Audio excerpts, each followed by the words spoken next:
அனைவருக்கும் வணக்கம். மாத வருமானம் அப்புறம் நிலையற்ற வருமானம் கொண்டவர்கள் வாழ்க்கையை திட்டமிட்டு வாழ்வது எப்படி? அதை பற்றி தான் இந்த வீடியோவில் பார்க்க போகிறோம். மாத வருமானம் மற்றும் நிலையான வருமானம் கொண்டவர்களுக்கு நிதி திட்டமிடுதல் செய்வது சுலபம். ஆனால் நிலையற்ற வருமானம் கொண்ட சுயதொழில் செய்பவர்கள், ஒப்பந்த பணியில் இருப்பவர்கள், வேலை வேலை செய்கிறவங்க மாதந்தோறும் நிலையான வருமானம் வராது என்பதால் அவர்களால் செலவுகள் மற்றும் முதலீடுகளை மாத சம்பளதாரர்களைப் போல மிக சரியாக மேற்கொள்ள முடியாது. இந்த ஒரே காரணத்தினால அவர்கள் பணம் சேர்ப்பதோ செல்வந்தராக முயற்சி செய்வதோ முடியாத காரியமாக இருக்கிறது. ஆனால் நிலையற்ற வருமானம் கொண்டவர்களுக்கு கொஞ்சம் கூடுதல் சிரத்தையோடு நிதி திட்டமிடுதலை மேற்கொண்டால் வாழ்க்கையை சிறப்பாக நடத்த முடியும். இதற்காக என்ன செய்யணும் அதை பற்றி பார்க்கலாம். நிரந்தர வருமானம் இல்லாதவர்கள் முதலில் செய்ய வேண்டியது அதிகமாக அவசரகால நிதியை சேர்த்து வைப்பது தான்.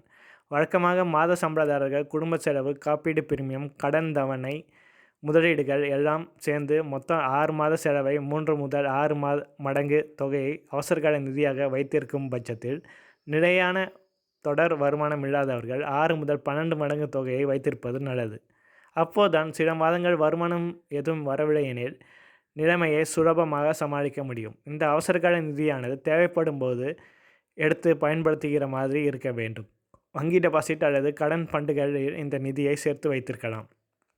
குழந்தைகளின் உயர்கல்வி மற்றும் கல்யாணம், உங்களின் ஓய்வு காலம் ஆகிய முக்கிய நிதி இலக்குகளை தொடர் வருமானம் உள்ளவர்கள் ஆர்டி அல்லது எஸ்ஐபி முறையில் தொடர்ந்து மாதந்தோறும் முதலீடு செய்து வருகிறார்கள். ஆனால் நிரந்தர வருமானம் இல்லாதவர்கள் அப்படி மாதந்தோறும் முதலீடு செய்ய முடியாது. நிரந்தர வருமானம் இல்லாதவர்கள் காலாண்டு, அரையாண்டு, ஆண்டு எஸ்ஐபி முறையை தேர்வு செய்வது நல்லதாகும். பொதுவாக எஸ்ஐபி விண்ணப்ப படிவத்தில் மாதம் மற்றும் காலாண்டு ஒரு முறை எஸ்ஐபி முறையில் முதலீடு செய்ய ஆப்ஷன் கொடுத்திருப்பார்கள். ஆனால் மியூச்சுவல் ஃபண்ட் நிறுவனங்கள் அரையாண்டு மற்றும் ஆண்டுக்கு ஒரு முறை முதலீடு செய்யும் வசதியை முதலீட்டாளர்களுக்கு அளிக்கின்றன. தொடர் வருமானம் இல்லாதவர்கள் மாத எஸ்ஐபி முறையை தவிர்த்து கால அளவை வசதிக்கேற்ப தேர்வு செய்து கொள்ளலாம். அல்லது மொத்தமாக ஒரு லிக்விட் ஃபண்ட் அல்லது வங்கி சேமிப்பு கணக்கில் போட்டுவிட்டு அதிலிருந்து சிஸ்டமேட்டிக் ட்ரான்ஸ்ஃபர் பிளான் முறையில் பங்குச்சந்தையை சார்ந்த மியூச்சுவல் ஃபண்டுகளில் முதலீடு செய்யலாம். இப்படி செய்யும்போது பங்குச்சந்தையின் ஏற்ற இறக்கம் பற்றி கவலைப்பட தேவையில்லை. குறுகிய காலம், நடுத்தர காலம், நீண்ட காலம் இலக்குகளை முதலீடுகள் செய்வதில் சிக்கல் ஏற்படும் போது இடையில் மொத்த வருமானம் கிடைக்கும் காலகட்டத்தில் அதிக முக்கியத்துவம் வாய்ந்த இலக்கை நிறைவேற்ற அந்த தொகையை முதலீடு செய்வது நல்லது. தொடர் வருமானம் இல்லாதவர்கள் வாய்ப்பு வசதிக்கேற்ப இடையிலே மொத்த முதலீட்டை மேற்கொள்வதன் மூலம் நிதி இலக்குகளை சுலபமாக நிறைவேற்ற முடியும். காப்பீடு பிரீமியம். வேலை இல்லாதவர்கள், சுய தொழில் செய்பவருக்கு பணியாளர்கள் மருத்துவ காப்பீடு இருக்காது என்பதால் அவர்கள் கட்டாயம் அதை எடுத்துக்கொள்ள வேண்டும். ஒட்டுமொத்த குடும்பத்துக்கும் கவரேஜ் அளிக்கும் ஃப்ளைட்டர் பாலிசியை வசிக்கும் நகர் மற்றும் குடும்பத்தினர் மருத்துவ வரலாறு. குடும்ப உறுப்பினர்களின் எண்ணிக்கைக்கு ஏற்ப 5 லட்சம், 10 லட்சம் என்பது போல் பாலிசி எடுத்துக்கொள்ள வேண்டும். இதனுடன் குறைந்த பிரீமியத்தில் கூடுதல் கவரேஜ் அளிக்கும் டாப்அப் பாலிசியை எடுத்துக்கொள்வது அவசியம். வருமானம் ஈட்டும் நபர் அவரின் பெயரில் ஆயுள் காப்பீடு ஆண்டு வருமானத்தைப் போல 10 முதல் 15 மடங்கு தொகைக்கு எடுப்பது அவசியம். தொடர் வருமானம் இல்லாதவர்கள் மாதந்தோறும் காப்பீடு பிரீமியம் செலுத்துவதை தவிர்த்து காலாண்டு, அரையாண்டு, ஆண்டு பிரீமியம் முறையை தேர்வு செய்யலாம். வாய்ப்பு வசதி இருக்கும் பட்சத்தில் ஒற்றை பிரீமியம் பாலிசியை கூட தேர்வு செய்யலாம். இப்படி செய்யும்போது பாலிசி காலாவதி ஆவதை தவிர்க்க முடியும். மருத்துவ காப்பீடில் பெரும்பாலும் ஆண்டுக்கு ஒரு முறைதான் பிரீமியம் கட்ட வேண்டியிருக்கும் என்பதால் தொடர்ச்சியான வருமானம் இல்லாதவர்கள் மருத்துவ காப்பீடு எடுக்கும்போது கவலைப்பட தேவையில்லை. மாதந்தோறும் தொடர்ச்சியான வருமானம் இல்லாதவர்கள் விரைந்து செய்ய வேண்டிய முக்கியமான விஷயம் என்னென்னா, 2வது வருமானத்தை உருவாக்குவதற்கான ஏற்பாட்டை செய்வதுதான்.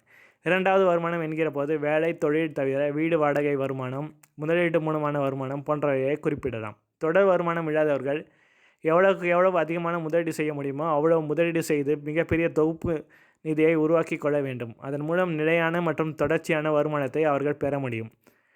எனக்கு தெரிந்த நண்பர் ஒருவர் சில ஆண்டுகளுக்கு முன்னே 1 கோடி ரூபாய் சேர்த்து விட்டார். அவர் அந்த தொகையை ஃபிக்ஸ்ட் டெபாசிட் போட்டுவிட்டு அந்த பணத்தை கொண்டு குடும்ப செலவுகளை செய்கிறார். நீங்கள் இந்த அளவுக்கு பெரிய தொகையை சேர்க்கவில்லை என்றாலும் உங்களின் தகுதிக்கேற்ற தொகையை முதலீடு மூலம் ஏற்படுத்தி கொள்ளுங்கள். அடுத்து நல்ல வாடகை வருமானம் மற்றும் வர்த்தக கட்டங்கள் அல்லது வீடுகளை வாங்கி வாடகைக்கு விடலாம்.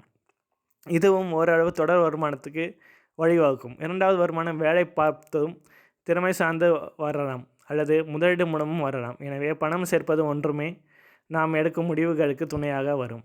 மாதந்தோறும் தொடர்ச்சியாக வருமானம் இல்லாத வேலையில் பார்ப்பவர்கள் சுயதொழில் செய்பவர்கள் விரைந்து ஓய்வு பெற திட்டமிட வேண்டும். இன்றைக்கு 20-25 வயதில் வேலைக்கு சேரும் இளைஞர்கள் பலர் 45-50 வயதுக்குள் ஓய்வு பெற திட்டமிடுகிறார்கள். இதற்காக அவர்கள் பணிக்காலத்தில் எவ்வளவு அதிகமாக சேமிக்க முடியுமோ, முதலீடு செய்ய முடியுமோ அவ்வளவு செய்கிறார்கள். இதே போன்றே தொடர்ச்சியான வருமானம் இல்லாதவர்களும் செயல்பட வேண்டும். மாத சம்பளம் இல்லை என்பதால் அவர்களுக்கு பணியாளர் ப்ராவிடென்ட் ஃபண்ட் இருக்காது. அந்த வகையில் அவர்கள் பொது மக்களுக்கான ப்ராவிடென்ட் ஃபண்ட் PPF மற்றும் நேஷனல் பென்ஷன் சிஸ்டம் போன்றவற்றை முதலீடு செய்து வரலாம். PPF மூலம் நிலையான வருமானம் கிடைக்கும். NPS மூலம் மாறுபட்ட வருமானம் பங்குச்சந்தையில் செயல்பாட்டை பொறுத்து கிடைக்கும். PPF திட்டம் 15 ஆண்டுகள் லாக்இன் பீரியட் கொண்டது. NPF திட்டம் 60 வயது வரைக்கும் முதலீடு செய்து வர வேண்டும். இந்த இரண்டுக்கும் முதலீட்டுக்கும் ATC பிரிவின் கீழ் வருமான வரை சலுகை இருக்கிறது. இவை இரண்டின் மூலமும் அதிக தொகுப்பு நிதியை உருவாக்க முடியும். இந்த இரு திட்டங்கள் தொடர்ந்து முதலீடு செய்து வருவது அவசியம். மியூச்சுவல் ஃபண்ட் முதலீட்டைப் போலவே PPF முதலீட்டும் மாதம், காலாண்டு, அரையாண்டு, ஆண்டுக்கு ஒரு முறை முதலீடு செய்ய முடியும். மொத்த முதலீட்டையும் இந்த ஓய்வு கால திட்டத்தில் மேற்கொள்ள முடியும். ஓராண்டில் அதிகபட்சம் 12 தவணைகளில் முதலீடு செய்ய அனுமதிக்கப்படும். ஓராண்டில் குறைந்தபட்சம் ₹500 முதலீடு செய்ய வேண்டும்.